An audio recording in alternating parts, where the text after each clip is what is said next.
All right, guys. So Charlamagne the God. Now that's the only time I'm gonna call him the God because I don't really like calling him the God, even though I know why he calls himself the God. But Charlamagne from the Breakfast Club did an interview with Pete Buttigieg, the head of transportation for the Biden administration. You know, the guy that basically took a 2 to 3 month paternity leave in the middle of his supply chain crisis. Yeah, he had an interview with that guy, right, who always casually mentions that he's gay, right? He lets the world know, hey, man, I'm gay. But he did an interview on the Breakfast Club, and Pete Buttigieg was perplexed. He seemed confused, right? Surprised, shocked.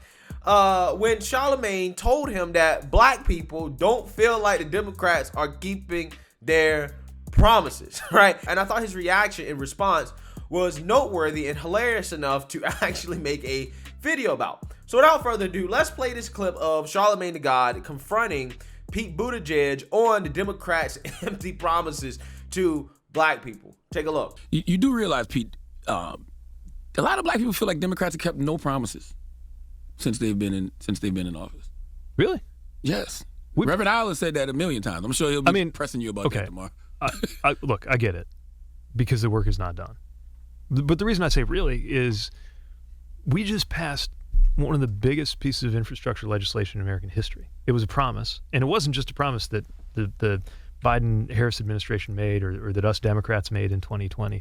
This is a promise that every president and every Congress has made in some way, shape, or form for as long as I've been an adult. And we actually did it. But those are big, broad things, and that's great. But I'm talking about things you campaigned on, like the George Floyd Policing Act, and the fact that our voting rights, man, like 19 states have implemented voter suppression bills. You know that's going to directly impact us the most. And the only strategy Democrats are going to have is we got to go out there and vote in mass numbers to fight it. That's not a strategy. No, Hope is not a strategy. Right, mobilization is a strategy, and these tactics that you're talking about make mobilization harder. And you're absolutely right. That work is not done. That work has to get done, and it's not acceptable where we are right now. I think all of that's true.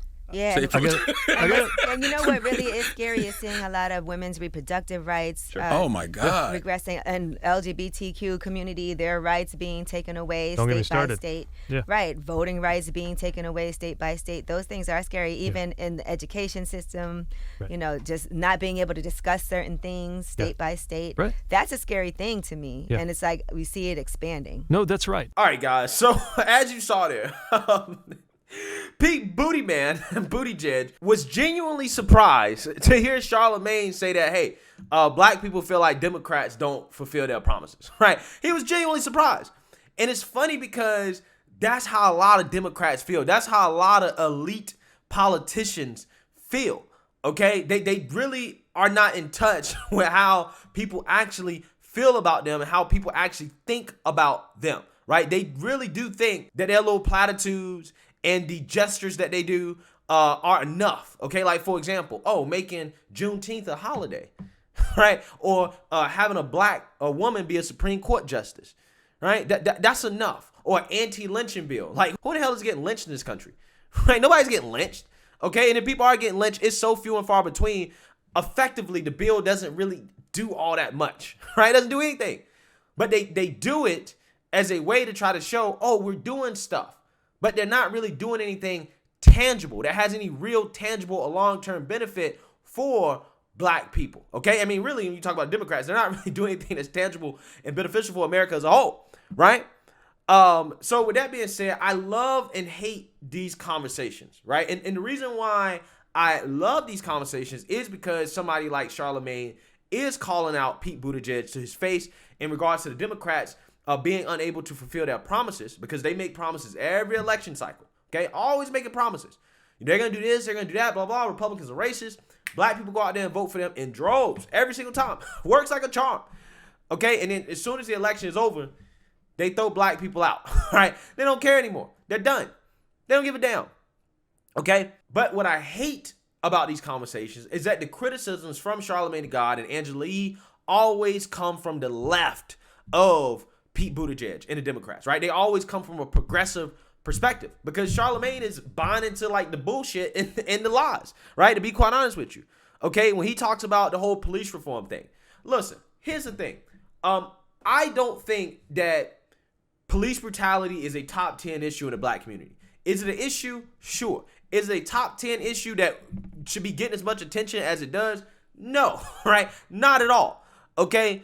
But with that being said, it is fair to criticize the Democrats on the fact they haven't done police reform because they promised it. And they want to blame Tim Scott as the reason why it's not getting done, when it's really their fault that it's not getting done, because the Democrats' version of police reform is that they're trying to federalize police.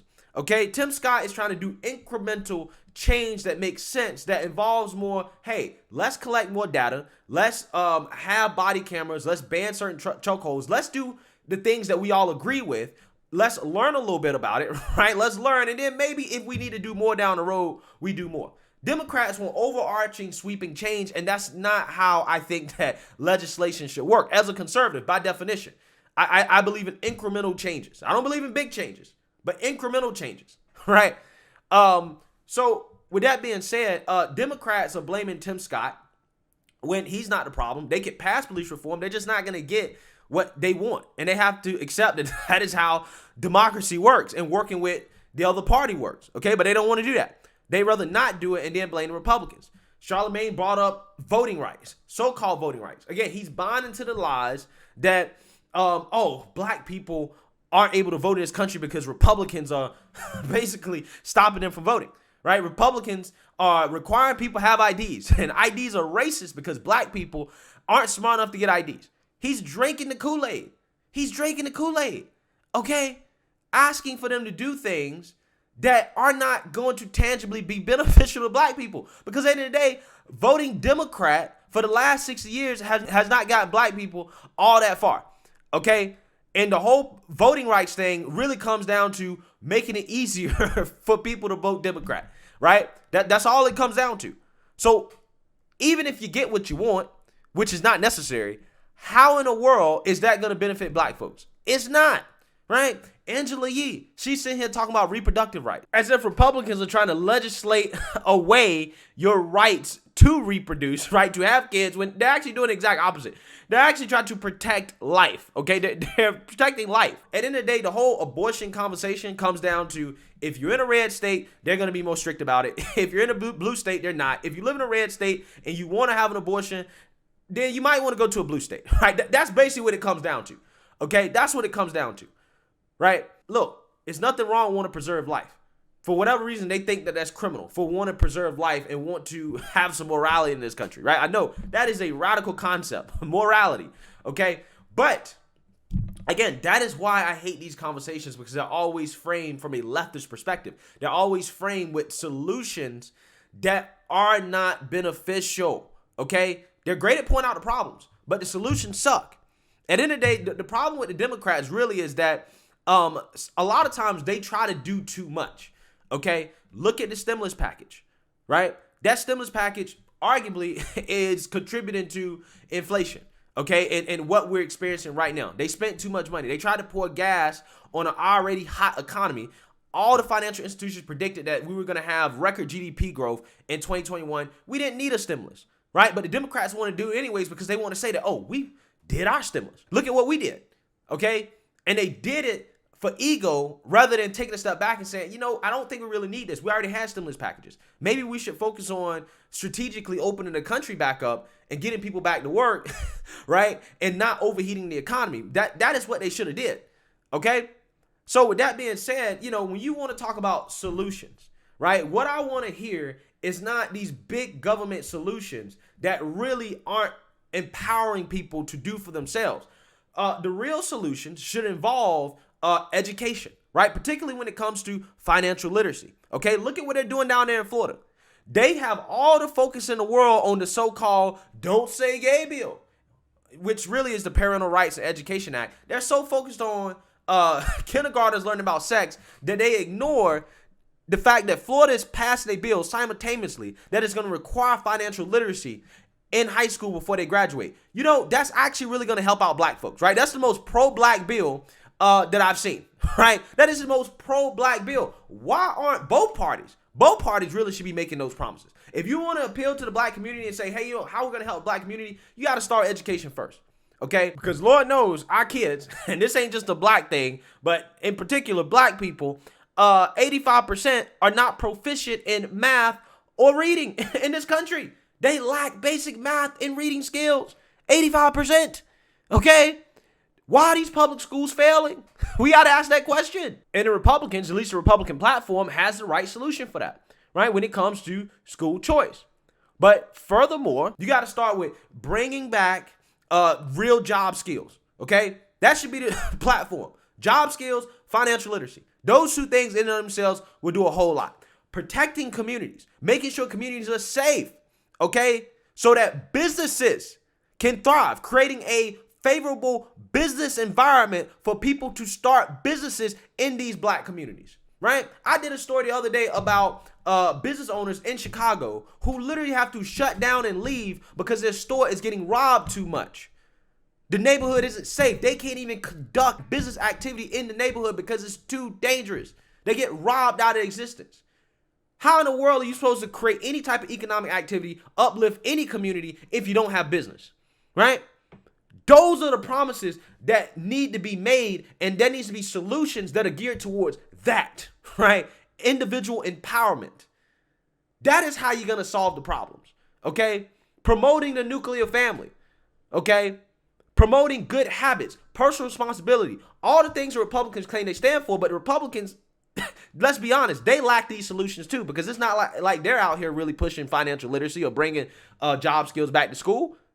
That really should be the gist of the Republican platform, to be quite honest with you. That's my main criticism of them, right? They do too much playing ping pong with the Democrats, responding to everything the Democrats do instead of proposing their own solutions. That's a whole nother video for another day in regards to what Republicans drop the ball. But one thing I can say about them is that, you know, when they do make their promises, I kind of know what I'm getting, particularly when it comes to tax cuts. Republicans say we're cutting taxes. They don't cut taxes, right? So it is what it is. But when it comes to Democrats, on the other hand, when they make their promises, they make these overarching promises that they know they're not going to keep. Oh, we're going to forgive student loan debt, right? They're not going to do that. Biden may or may not legally have the capabilities to do it, but he's not going to do it. He's in a desperate situation right now, and he still won't do it. So that means it's probably not going to happen. Maybe it will, but if there's a situation in which he would do it, it would be now. His approval rating is at all-time low. So my guess is that he won't do it. But again, I could be wrong. But the solution to that problem is not even to forgive student loan debt, because the problem is still there. You're just going to accumulate more debt after you forgive it the first time. The actual solution is to basically stop pushing kids to go to these expensive colleges that have a negative return on investment for the degree that they get, right? That is the actual solution. The solution is to make it so these kids are employable coming out of high school, which is literally what I just talked about when it comes to job skills, okay? And incentivizing companies to hire kids out of high school and stop focusing on hiring these kids with these useless college degrees that don't have any job skills anyways. I mean, it's basically the equivalent of a high school degree at this point, having a bachelor's degree. So you might as well just hire the kids out of high school, right? You might as well. All I'm saying is that at some point, people have to realize that these solutions that are being proposed are unrealistic.